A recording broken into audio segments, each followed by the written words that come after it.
Finding Nemo is just one of those Pixar movies that a lot of kids around my age was just so excited to watch, including myself. I was at some point obsessed with Finding Nemo, making my brother watch it with me, making my cousins who would babysit me watch it with me, finding myself just quoting the movie at some point. It was just so surreal for me. And so when I was doing this project, reviewing all of these Pixar movies, this was the one movie besides Toy Story 2 that I was just so excited to watch. But there's the question. Was I as excited to watch Finding Nemo as I did as a kid? Did I rate this movie more as an adult and appreciate it more because of its message? Or did I like it a little bit less? But before we do so, I would just like to introduce or reintroduce myself. Hi, I'm Sassy Critic.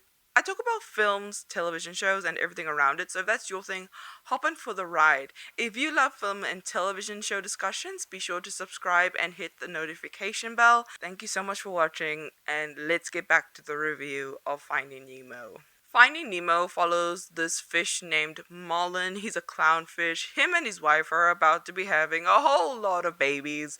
However, their home gets attacked by this fish, and so only one egg survives, and unfortunately, Marlin's wife also dies in the process. So this little survivor egg is called Nemo. Nemo has a little fin and a regular sized fin, so he struggles to swim a bit. And because of the fin difference, Marlin gets very protective over Nemo. One day, when Nemo goes to school and he goes exploring a bit, he ends up being captured by an Australian scuba diver, and he ends up in a little dentist tank in Australia. Marlin has to try and find his son with the help of a fish named Dory, who just happened to have short term memory loss. Along the way, they also meet other creatures such as turtles and sharks and a whale and these little fish, which I can't tell what kind of fish they are, but they find a whole school of fish as they try and find Nemo. Okay, so this movie was entertaining in a lot of ways. It was funny in a lot of ways and had a lot of good, slower moments for us as the audience to take in. Did I like this movie as much now as I did as a kid? No.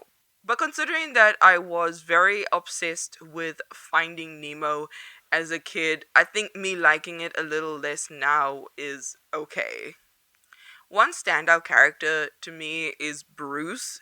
Bruce is the great white shark that ends up taking Dory and Marlin, and he's part of this meeting with two other sharks, and they have this message of saying, like, fish are friends, not food. Do not ask me why. Out of all of the characters that we find in this movie, my favorite one is Bruce.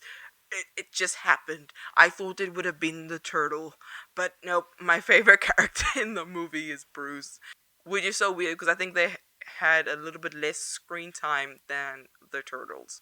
What I found really interesting in Finding Nemo is the fact that we have a fish like Marlin who, because of the past trauma of losing his wife and babies and literally just having only one of them survive. So to Marlin, he literally could not lose Nemo, and he did, and that sends him into a panic and a sense of anxiety. But, the fact that Marlin, a fish who is so confined by his fears and his anxiety, goes out to explore, meet all of these other sea creatures just so that he can get to his son is something that I found to be really brave in this movie, and it was a really big standout thing for me to realize when watching this movie.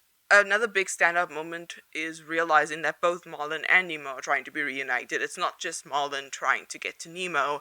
When Nemo finds himself in that tank in the dentist office in Australia, you have these other fish that's in the tank to try and help him be reunited with Marlin, and that was something that I found to be really great and entertaining. There were a lot of slower and more emotional moments. There were times in which both Marlin and Nemo felt very discouraged, especially Marlin. He felt like at some point he was never ever going to be reunited with Nemo, and that is because when he's with Dory, Dory has short term memory loss and she forgets what was said on the mask, and that just sends Marlin into feeling panicked but also very discouraged that he'll ever be seeing Nemo, alive, let alone ever. And then on the other end, what I found to be quite moving was the fact that, the other fish in the tank helped Nemo be reunited with Marlin, which, if you really think about it, those fish could have just let Nemo be and just, let him be in that tank, feeling sad and pity for himself. But no, we have these fish that actually want to go out of their way to help Nemo. They want to clog the tank. They want to make sure that he can get reunited with his father. And I found that to be really sweet and moving. It was a very moving for me, even though within those scenes there's a lot of entertaining moments. Like you have I think it's a lobster or a little crab. It was some sort of crustacean that goes out and then like does this whole weird thing and then it goes back into the rock. And then you have Alison Janney play a starfish. By the way, love Alison Janney. She's one of my favorite actresses out there. I have a poster of her on the wall from when the cast of The West Wing reunited and redid an entire episode, which is all sorts of awesome. I found that to be really sweet how they all sort of banded together to help Nemo be reunited with Marlin. I actually don't have that much to say about Finding Nemo other than the fact that I liked it a little bit less now as an adult than I did as a kid, but it's still an entertaining movie, still had a lot of funny moments, and who can forget that one song, Beyond the Sea? I'm not gonna sing on camera. I'm not going to sing on camera. But you know which song I'm talking about. Beyond the Sea. You can look it up on YouTube.